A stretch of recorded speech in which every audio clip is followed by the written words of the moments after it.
श्रीमद् भगवद गीता अध्याय संख्या 11 श्लोक संख्या 1 से लेके 4 तक। पहला श्लोक पढ़ता हूँ। अर्जुन उवाच मत अनुग्रहाय परमं गुह्यम् आध्यात्मं संगीतं यत त्वया तं वचतेन मोहयं विगत मम। दोबारा पढ़ता हूँ। अर्जुन उवाच मत अनुग्रहे परमं गुह्यम् अध्यात्म संगीतं यत्त्वया उक्तं वचतेन मोहयं विगत मम।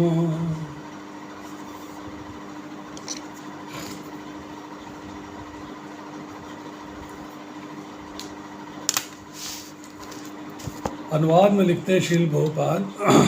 अर्जुन ने कहा, आपने जिन अत्यंत गहन आध्यात्मिक विषयों का मुझे उपदेश दिया है उसे सुनकर अब मेरा मोह दूर हो गया है।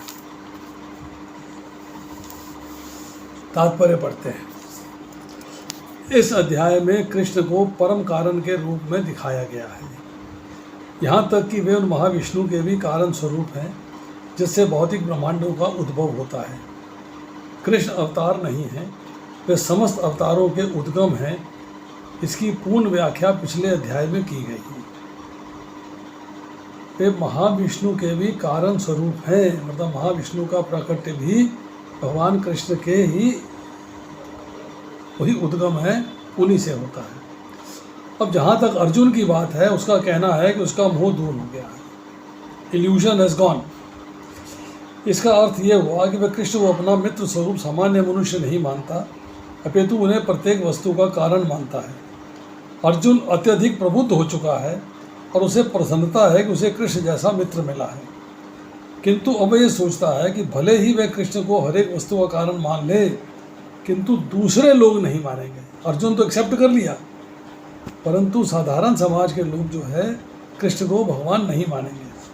अतः इस अध्याय में वह सबों के लिए कृष्ण की अलौकिकता स्थापित करने के लिए कृष्ण से प्रार्थना करता है कि अब आप अपने बारे में बताइए कि आप इस लोक के नहीं हैं, हालांकि इस लोक में हैं। आपने निराकार रूप लिया है, परंतु आप इस लोक के नहीं हैं, आप अलौकिक हैं। अर्जुन कृष्ण से प्रार्थना करता है कि अपना विराट रूप दिखाए। वस्तुतः जब कोई अर्जुन की तरह कृष्ण के विराट रूप का दर्शन करता है तो वह डर जाता है, किंतु कृष्ण इतने दयालु हैं कि इस स्वरूप को दिखाने के तुरंत बाद अपना मूल रूप धारण कर लेते हैं। मूल रूप से विराट रूप प्रकट हुआ और विराट रूप से पुनः मूल रूप में आ गए। अर्जुन कृष्ण के बार बार इस कथन को स्वीकार करता है और वे उसके लाभ के लिए ही सब कुछ बता रहे हैं। अतः अर्जुन इसे स्वीकार करता है, यह सब कृष्ण की कृपा से घटित हो रहा है। अब उसे पूरा विश्वास हो चुका है कि कृष्ण समस्त कारणों के कारण हैं और परमात्मा के रूप में प्रत्येक जीव के हृदय में विद्यमान रहते हैं।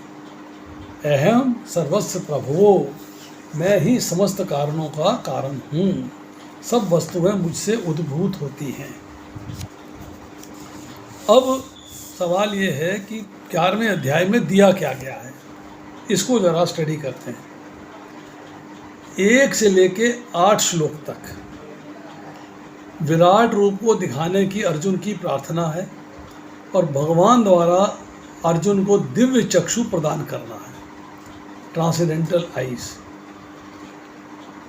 इसको फिर सब डिवाइड किया गया है 1 से 4 और 5 से 8 में। 1 से 4 में है विराट रूप दिखलाने के लिए अर्जुन का कृष्ण से अनुरोध है, हे कृष्ण, अब मेरा मोह दूर हो गया है। यदि आप सोचते हैं कि मैं आपके विश्व रूप को देख सकता हूँ तो कृपया मुझे आपके उस शक्तिशाली रूप को दिखाएं जिसके द्वारा इस जगत में आप प्रविष्ट होते हैं, इसमें व्याप्त हैं और इसे धारण करते हैं। फिर 5वें से 8वें श्लोक में है कृष्ण अपने विश्व रूप का वर्णन करते हैं। हे अर्जुन, मेरे योग वैश्वर्य को देखने के लिए मैं तुम्हें दिव्य आंखें प्रदान करता हूँ। फिर आती है 9वें से 14वां श्लोक।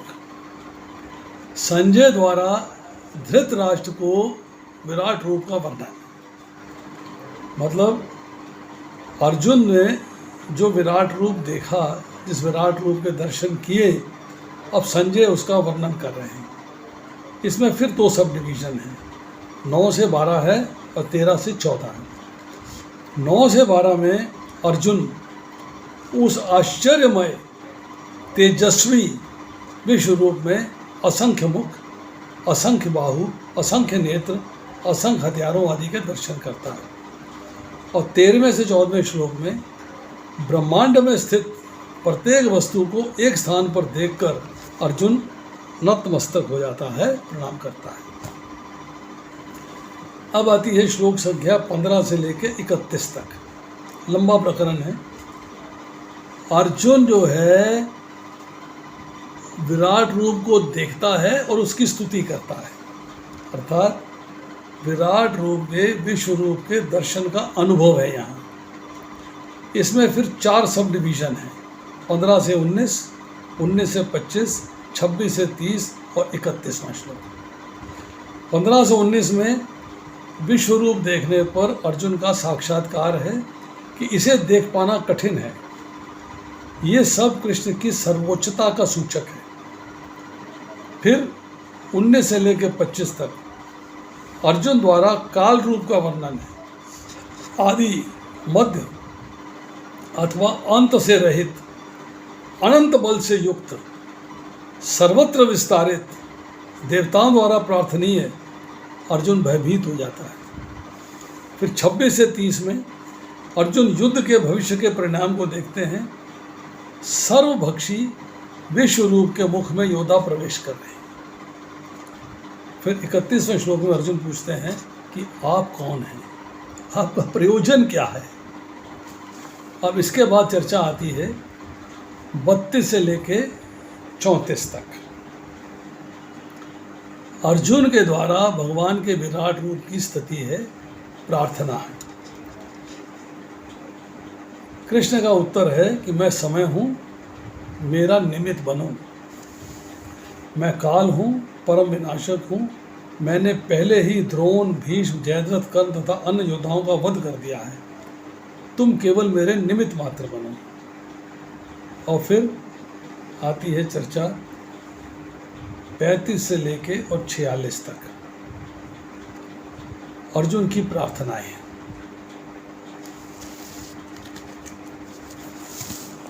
36 से 46 तक अर्जुन की प्रार्थना है कि अर्जुन के द्वारा विराट स्वरूप में भगवान की स्तुति है।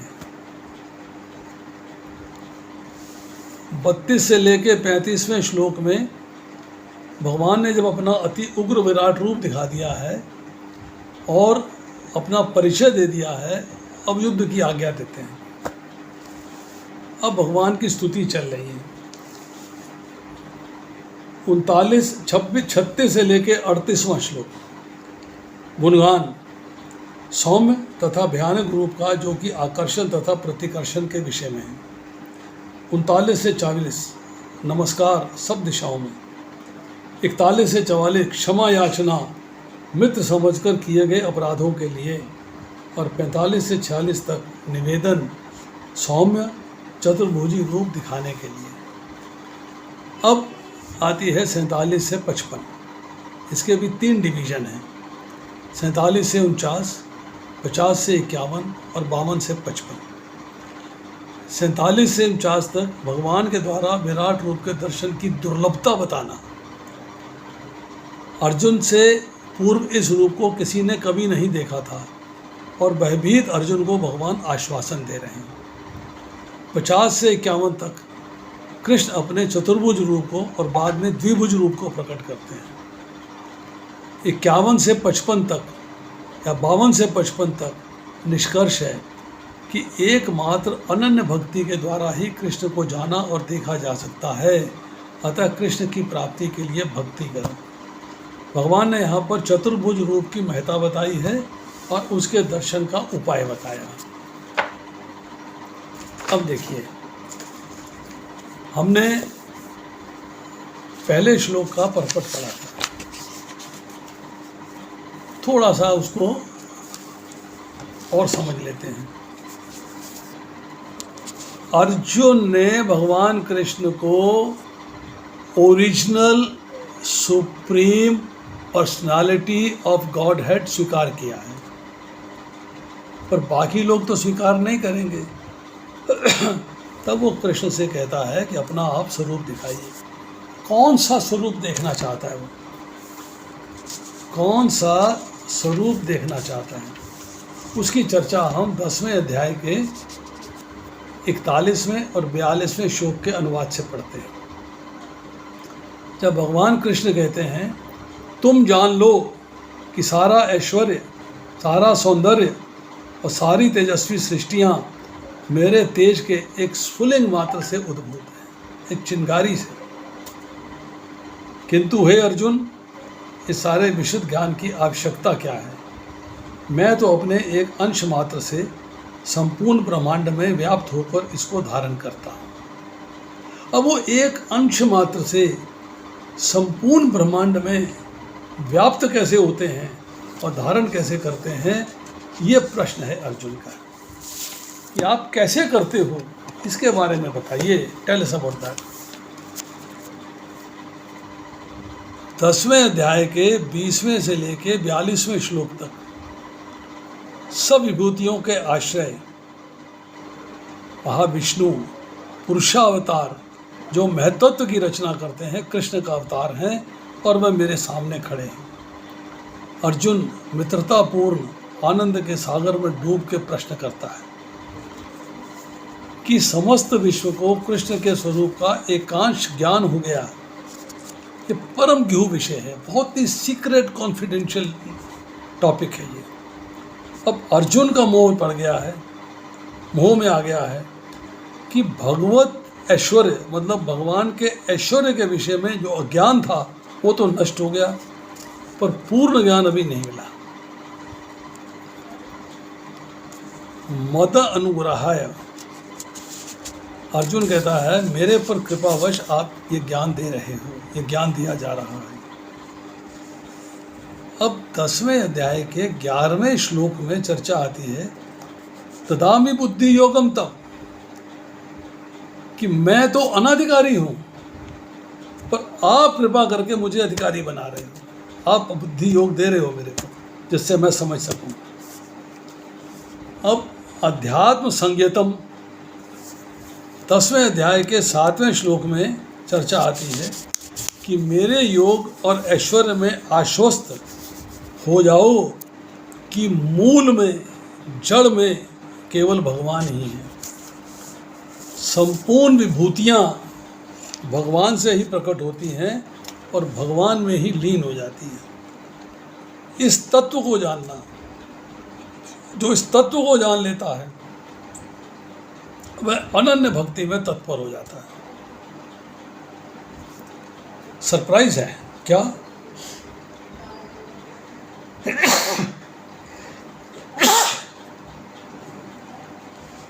एक अंश में अनंत सृष्टियां उत्पन्न होती हैं, एक अंश से, और उसी में स्थित रहती हैं और उसी में लीन हो जाती हैं, और भगवान वैसे के वैसे रहते हैं।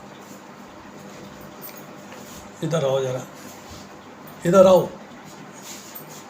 पर्चा बनाने के बाद मुझे दिखाना ज़रूरी है, बाहर से नहीं भेज देना, और एसी बंद कर दो।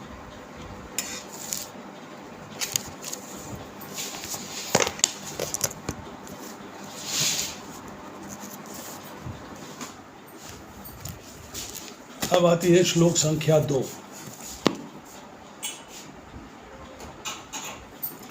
श्लोक संख्या 2 में भगवान कह रहे हैं,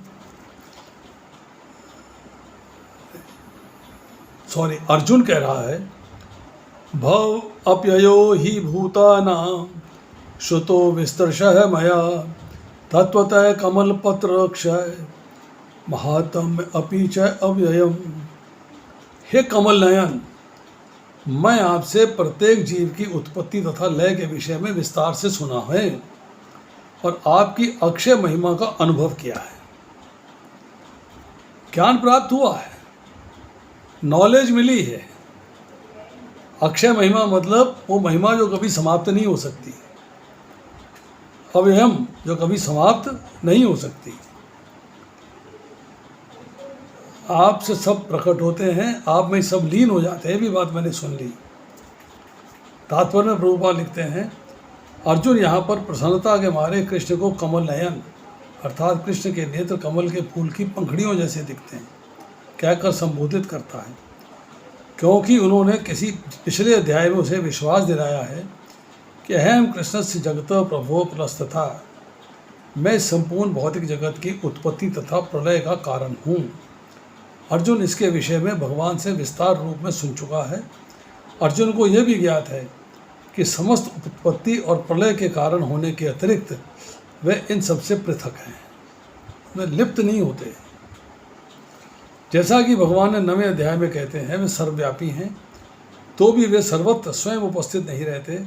यही कृष्ण का अचिंत्य ऐश्वर्य है, जिसे अर्जुन स्वीकार करता है और उसने भली भांति समझ लिया है। He has understood it easily. अब मोह कैसे नष्ट हो गया है, इसकी चर्चा हो रही है। सारी एग्जिस्टेंस किस पे डिपेंड करती है? कृष्णा पे, और फिर भी वो अलूफ रहते हैं, लिप्त नहीं होते। अब अर्जुन कहता है कि मैंने आपसे तत्व की बात आपसे सुनी है, किसी और ने मुझे नहीं बताई, और बहुत बार मैंने विस्तार से सुनी है। अहम कृष्ण से जगत प्रभो प्रलय तथा, इस जगत में जो भी भौतिक तथा आध्यात्मिक है उसकी उत्पत्ति तथा प्रलय मुझे ही जानो, 7वें अध्याय के 6 और 7वें श्लोक में लिखा है। अब 7वें अध्याय के 12वें श्लोक में लिखा है, सात्विक, राजसिक और तामस भाव मेरे से ही उत्पन्न होते हैं। 10वें अध्याय के 4 और 5वें श्लोक में है कि जीवों की विविध गुण मेरे द्वारा ही उत्पन्न है।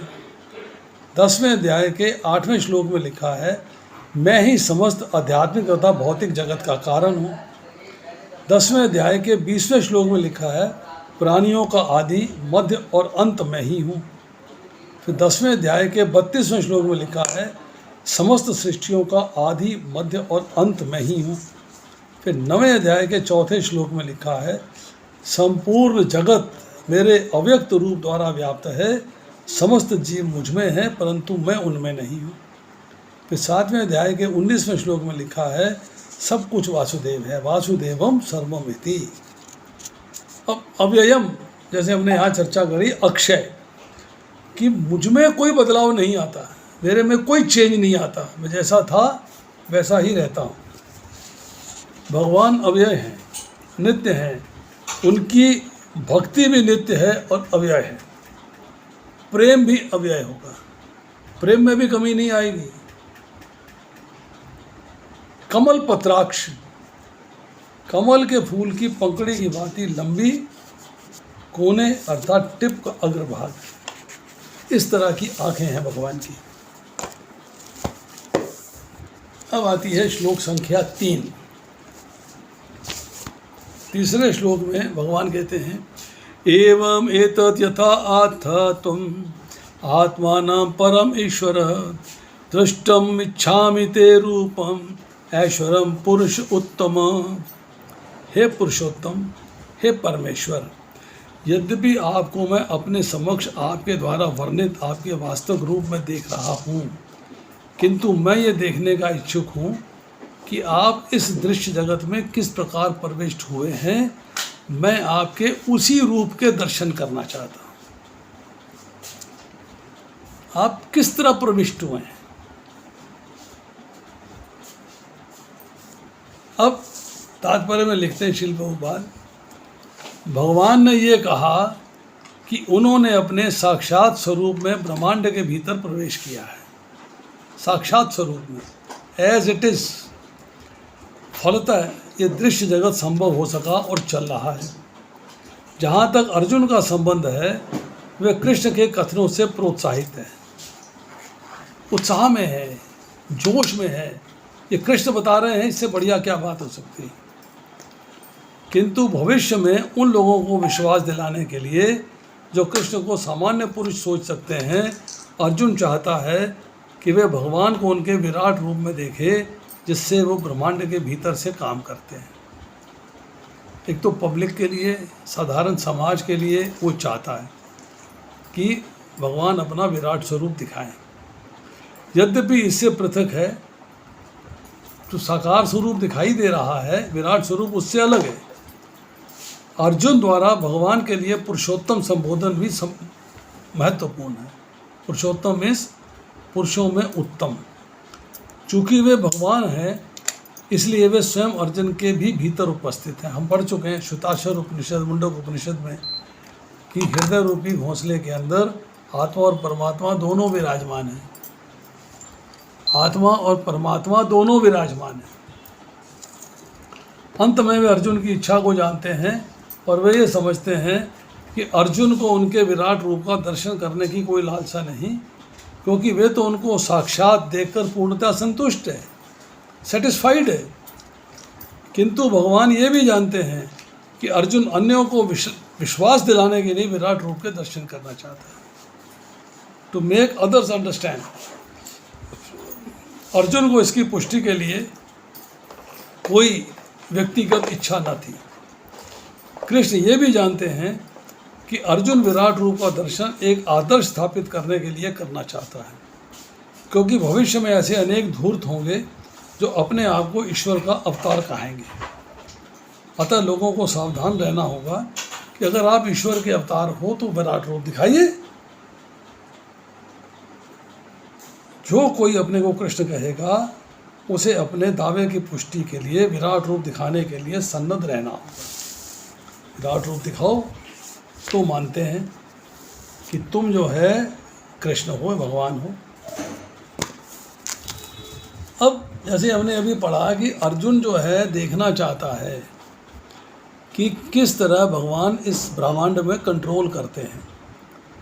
वो अपनी यूनिवर्सल फॉर्म अर्थात विराट रूप दिखाएंगे, और जो भगवान की एथेंटिसिटी है, प्रमाणिकता है, क्लेम है कि वो समस्त प्राणियों के उद्गम हैं और समस्त प्राणियों के पालन करता है और समस्त प्राणी उनमें लीन होते हैं, उसके लिए विराट रूप दिखा दें तो सबको विश्वास हो जाए। अर्जुन को विश्वास नहीं है, फिर भी अपने को कृतार्थ करने की इच्छा से, अपने को सेटिस्फाई करने की इच्छा से, संतुष्ट करने की इच्छा से वो कहता है मैं आपका वो रूप देखना चाहता हूँ।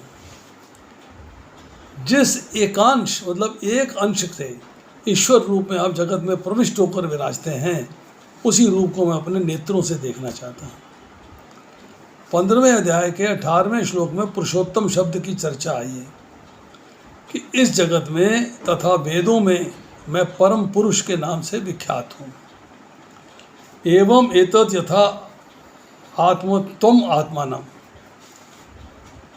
भगवान कहते हैं कि अपने अलौकिक स्वभाव, अलौकिक प्रभाव, अलौकिक सामर्थ्य का जो कुछ वर्णन किया है वह वास्तव में ऐसा ही है।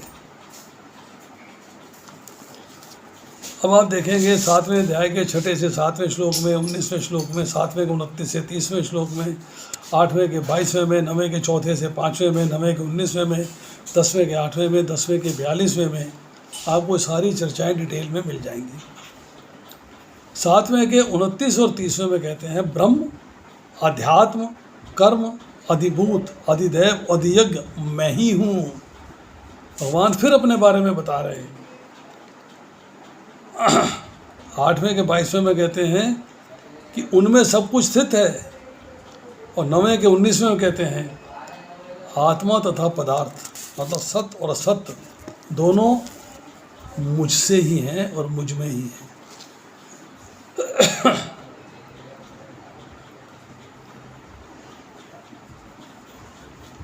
परमेश्वर शब्द 4थे अध्याय के 6ठे श्लोक में और 5वें अध्याय के 29वें श्लोक में भी इस्तेमाल हुआ है। 4थे अध्याय के 6ठे श्लोक में है भूतानाम ईश्वरो अपि, और 5वें अध्याय में इस्तेमाल हुआ है सर्वलोका महेश्वरम। दृष्टु बिचामी ते रूपमेश्वरम संपूर्ण संसार मेरे शरीर के एक अंश में है। आश्चर्य है तो अर्जुन को उस रूप को देखने की उत्कट लालसा हो गई कि एक अंश में कैसे हो सकता है भाई, ये कमाल की बात है। एक अंश मतलब चिंगारी के समान। 10वें अध्याय के 16वें श्लोक में चलता आती है, वक्तुम अरसी अशेषेना। अर्जुन कहता है अपनी पूरी की पूरी विभूतियाँ कह दीजिए, कुछ भी शेष ना रखिए। पर 10वें अध्याय के 19वें श्लोक में भगवान कहते हैं, प्रधान्यतः मैं तुझसे अपने मुख्य मुख्य वैभव युक्त रूपों का वर्णन करूँगा। सबका नहीं कर सकता, अनंत हैं, अनंत रूप है, कैसे वर्णन कर दूँ। फिर 11वें के 3 में भी कहते हैं, मैं आपके उसी एक रूप के दर्शन करना चाहता हूँ जिससे आप एक अंश मात्र से ब्रह्मांड में विराजमान। अब 5वें श्लोक में भगवान कहेंगे, तू मेरे सैकड़ों हजारों रूपों को देख। अर्जुन ने बड़े संकोच पूर्वक होकर कम मांगा। भगवान ने बड़े संक्षेप में, शॉर्ट फॉर्म में जो वर्णन किया था, अब भगवान ने उदारता पूर्वक उसे अधिक दे दिया है। Is given more than that. अब आती है श्लोक संख्या 4।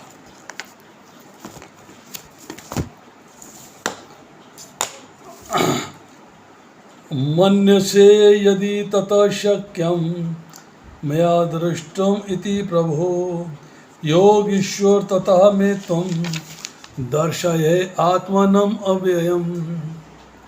हे प्रभु, हे योगेश्वर, यदि आप सोचते हैं कि मैं आपके विश्व रूप को देखने में समर्थ हो सकता हूँ तो कृपा करके मुझे असीम विश्व रूप दिखाइए।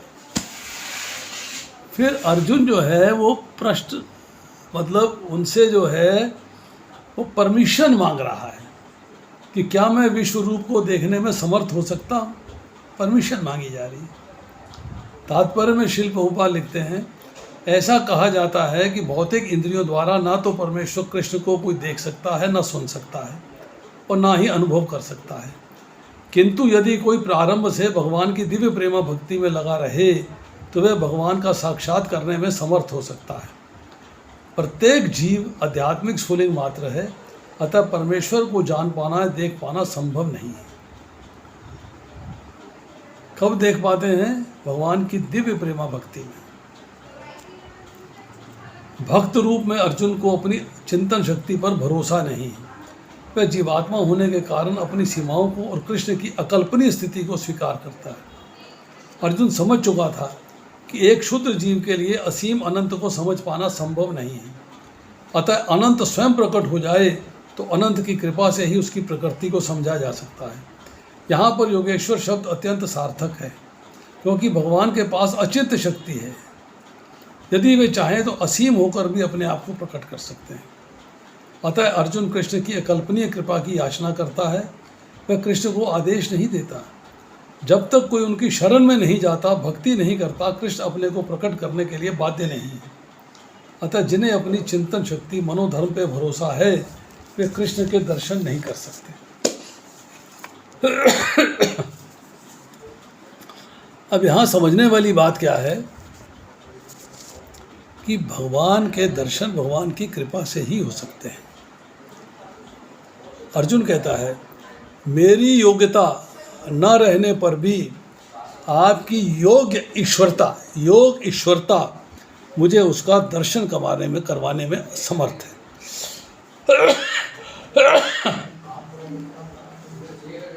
आप दर्शन करा सकते हो, पर मेरी योग्यता नहीं है।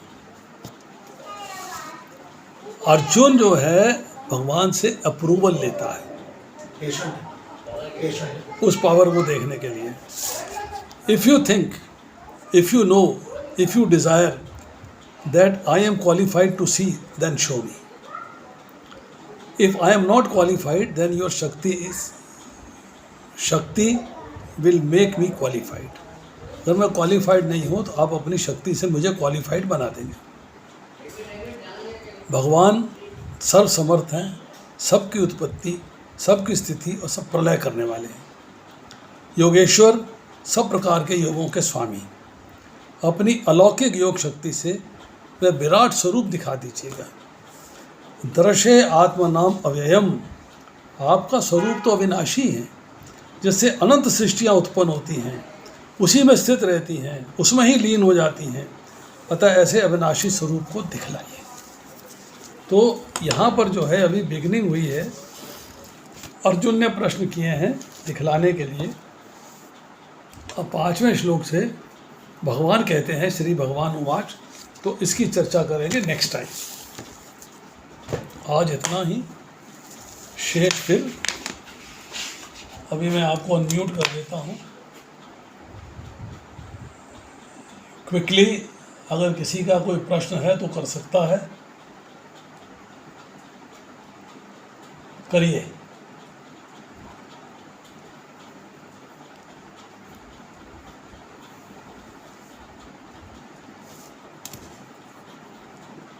कोई प्रश्न नहीं है? हरे कृष्णा प्रभु जी। यस प्रभु जी, एक अंश का मतलब क्या होता है? एक अंश हम मतलब जितना हमारी चेतना है, हम है जितने बड़े। माता जी, अग्नि में से चिंगारी निकलती है तो चिंगारी अग्नि का अंश है। आपके बॉडी के अंदर जितने सेल हैं वो एक सेल जो है अपनी बॉडी का अंश है। अंश का मतलब होता पार्ट, हिस्सा। एक सेल वो भी आपकी बॉडी का हिस्सा है।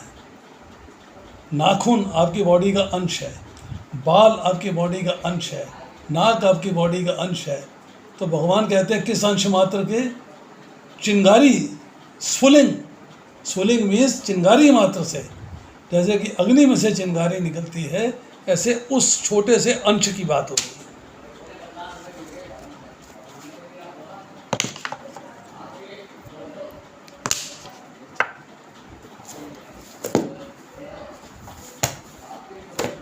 ठीक है प्रभु जी,